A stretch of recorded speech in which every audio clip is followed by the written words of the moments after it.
I'm here with Coach Rodney, Vincent, and Coach, you guys get a big victory on Thursday night last week. Great atmosphere, cool stadium, all those things, and the Mustangs played well and got the victory. I was really proud of our kids. They handled the doubleheader. There was a little bit some things that were different that we had to manage. We didn't know if our game was going to start on time, and so we just took our kids handled every one of those scenarios really well. And when it came time for the game to start, they were ready to play. Proud of the way they played defensively, offensively. Our special teams was fantastic. So really, really great playoff win. Yeah, it really was. And, now you're one step closer to the ultimate goal, obviously, and you got to take them one at a time. We got a new face on the horizon here, a team we haven't seen ever before in Shallowater and early, and they get their first playoff win since 2007. You guys match up in the area around. What do you see from the early Longhorns? I tell you, they're a team that they're a lot like us in the fact that you look out there and they play hard. They play hard in a lot of areas. A lot of times that's the first thing you want to see is, okay, do they really play hard all the time? And they play hard. I'll tell you this, they got a good running game and a good passing game. Their tailback, he plays on defense too. He may be one of my favorite high school players that I've seen because he's all over the place on both sides of the ball.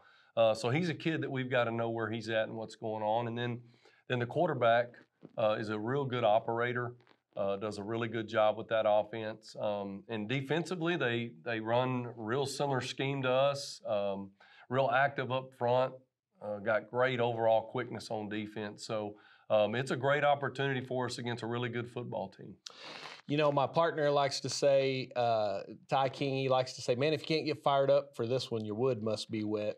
And there's a lot of truth to that. But, we're late in the season, the grind of the regular season, the district run, the 2 days that you've gone through, all these guys they're getting up there in games now. So how are you changing preparation and managing some of the bumps and bruises, and even now with all the weather issues, the sicknesses that could be going on this time of year? Yeah, I think the weather and the sickness deal has been probably the difference for me coming to this area. Right. I grew up in a real similar setting, but I've been in Central Texas so long that that's been the biggest thing for me.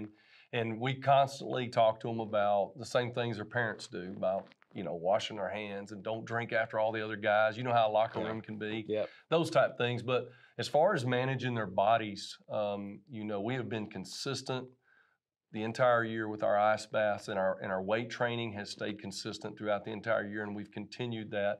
This time of year, the biggest thing is you back off on some of the things that you do physical through the week.